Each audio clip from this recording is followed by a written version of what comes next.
2030, quando o mundo se tornou oceano. Nossa história começa em 2030. As previsões sombrias dos cientistas climáticos tornaram-se uma realidade avassaladora e inegável.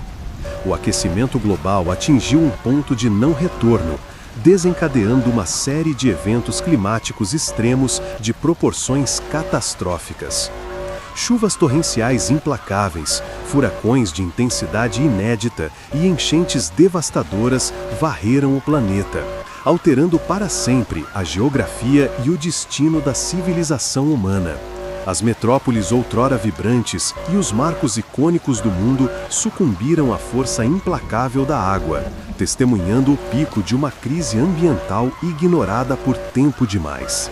2030, quando o mundo se tornou oceano, narra através de instantâneos visuais e sonoros a lenta e inexorável submersão do mundo, desde o caos inicial em Nova York até a quietude desoladora de paisagens urbanas engolidas pelo oceano, revelando a fragilidade da nossa existência diante das consequências das nossas próprias ações. Água escura e agitada subiu drasticamente, engolindo os primeiros andares e chegando até a metade da altura dos prédios que ainda resistem.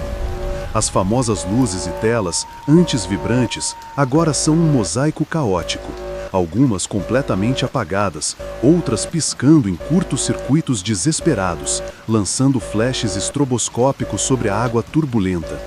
O vento não é mais apenas um uivo, tornou-se um assobio agudo e constante, que ecoa pelas estruturas remanescentes, como um lamento fantasmagórico da cidade. E então, o inacreditável. Rompendo a linha dos edifícios na extremidade da praça, um gigantesco navio de guerra cinza-chumbo avança lentamente pelo que antes era a 7ª Avenida. Sua proa imensa abre caminho pela água profunda, empurrando ondas pesadas que se chocam violentamente contra as fachadas dos prédios, o som da água reverberando como trovões contidos. O casco colossal do navio, marcado por intempéries e talvez por conflitos recentes, raspa e range contra o concreto e o aço dos edifícios. Ouve-se o barulho ensurdecedor e metálico do atrito, ferro arranhando, torcendo e esmagando o que resta das estruturas icônicas. Faíscas podem ser vistas brevemente onde o contato é mais brutal. Não há sinal de vida aparente no convés do navio, tornando sua passagem ainda mais sinistra e fantasmagórica. Ele é uma força da natureza por si só, indiferente à outrora orgulhosa metrópole que agora navega como um canal distópico. A cena é uma mistura de pavor e assombro. A escala do navio contra os arranha-céus semi-submersos redefine a paisagem, transformando um símbolo de civilização em uma tumba aquática, navegada por um gigante de aço.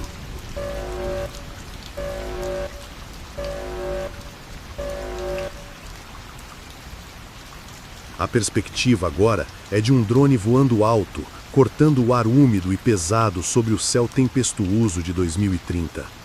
A visão em 4K revela a magnitude assustadora da inundação que transformou Manhattan em um arquipélago de arranha-céus mutilados. Times Square, lá embaixo, é um canal largo e escuro por onde o gigantesco navio de guerra continua sua passagem implacável, parecendo um leviatã metálico navegando por uma cicatriz na terra.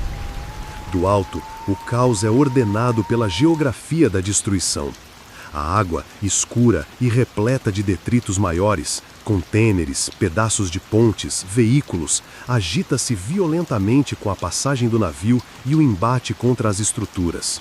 A proa e o convés do navio são visíveis, mas nenhuma atividade humana se destaca nele, reforçando sua aura de força autônoma e indiferente. Nos topos dos prédios que ainda se erguem acima da linha d'água, como ilhas precárias de concreto e vidro, distinguem-se pequenos grupos de pessoas.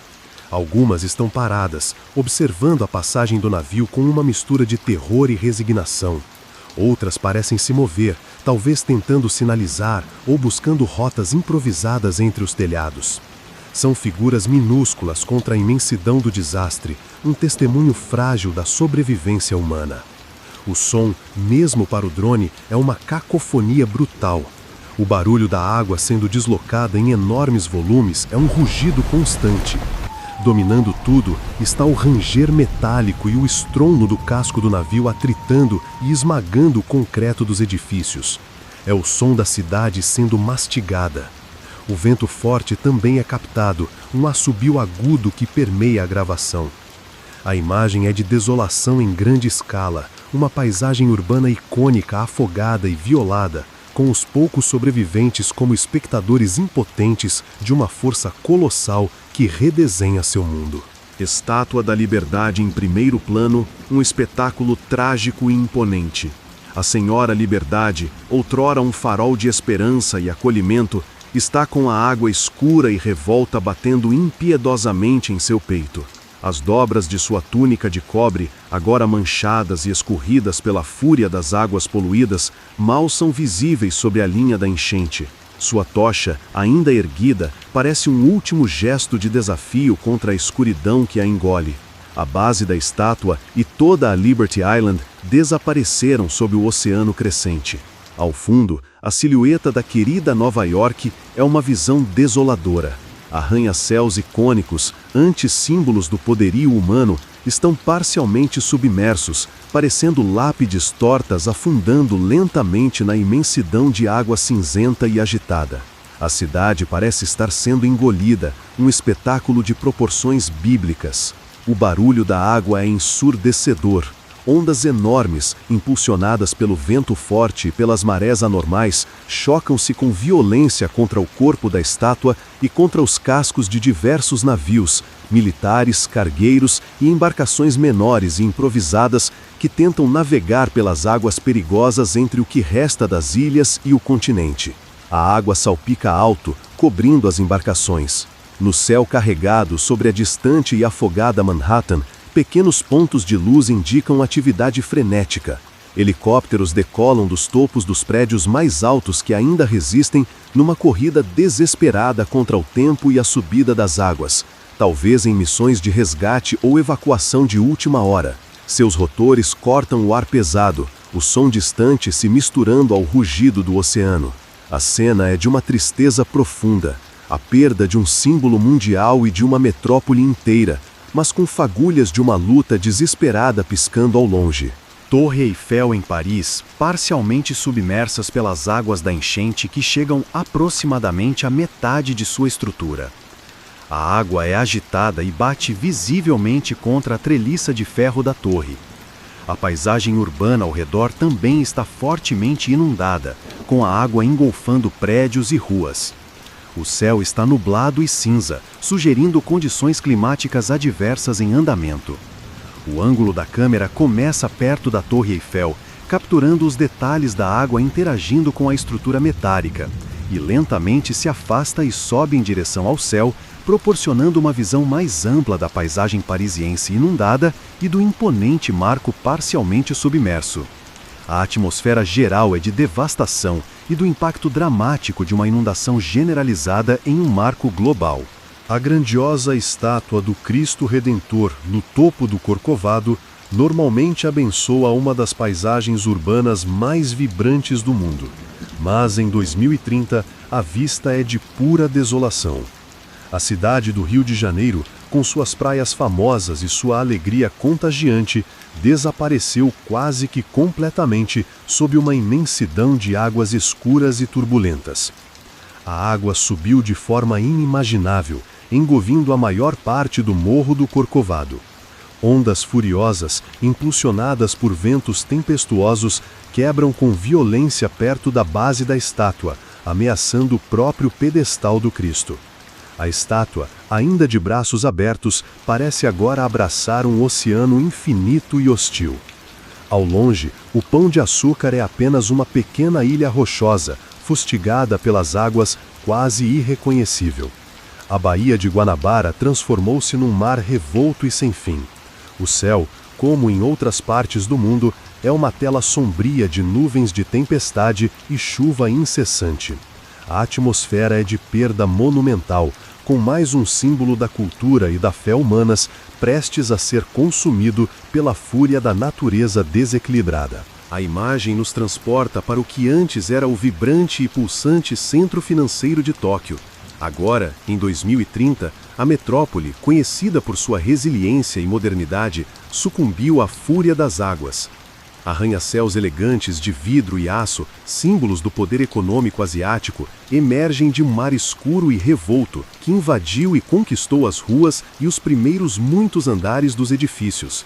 A água flui com força pelos corredores formados pelos gigantes de concreto, carregando consigo uma mistura caótica de detritos, carros de luxo, pedaços de fachadas, mobília de escritório e a parafernália tecnológica de uma cidade outrora na vanguarda.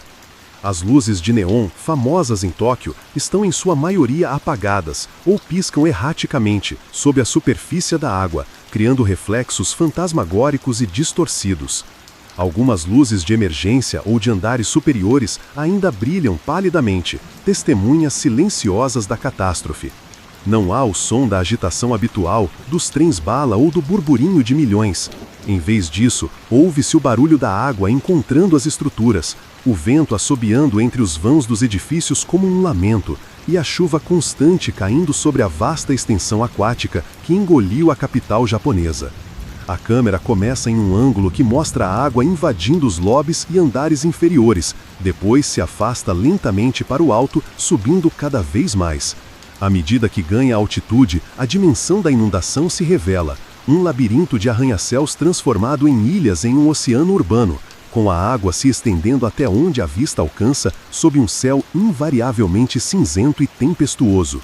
A sensação é de desolação e da queda de mais um pilar da civilização moderna. A imagem nos leva à futurista Marina Bay, em Singapura, agora um cenário de desolação inimaginável em 2030. O icônico hotel Marina Bay Sands, com sua piscina de borda infinita no topo em formato de navio, o Sky Park, enfrenta o ápice da inundação. As 3 torres que sustentam o navio estão quase que completamente submersas pelas águas escuras e turbulentas. A água está literalmente encostando e lambendo a base da gigantesca estrutura do Sky Park, fazendo com que o navio no topo pareça flutuar precariamente sobre um oceano que engoliu a cidade. Ondas quebram contra o que resta visível das torres e contra a própria parte inferior da plataforma do Sky Park, que geme sob a pressão. Toda a área da baía, o Art Science Museum em forma de flor de lótus, os super-árvores do Gardens by the Bay, o Singapore Flyer, desapareceram completamente sob as águas. Ao fundo, os arranha-céus do distrito financeiro de Singapura estão ainda mais submersos do que vimos em outras cidades, justificando o nível extremo da água que alcança o topo do Marina Bay Sands. Apenas os pináculos de alguns dos edifícios mais altos podem ser discernidos como agulhas fantasmagóricas perfurando a superfície do mar revolto. O céu permanece carregado, cinzento e chuvoso, lançando uma luz sombria sobre a cena. A sensação é de que uma das maravilhas da engenharia moderna foi transformada numa espécie de arca surreal e solitária, testemunha do poder avassalador de uma natureza descontrolada.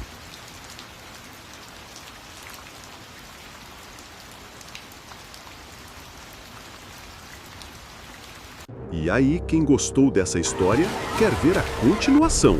Então curte e comenta e já se inscreve no canal. Muito obrigado e até o próximo capítulo!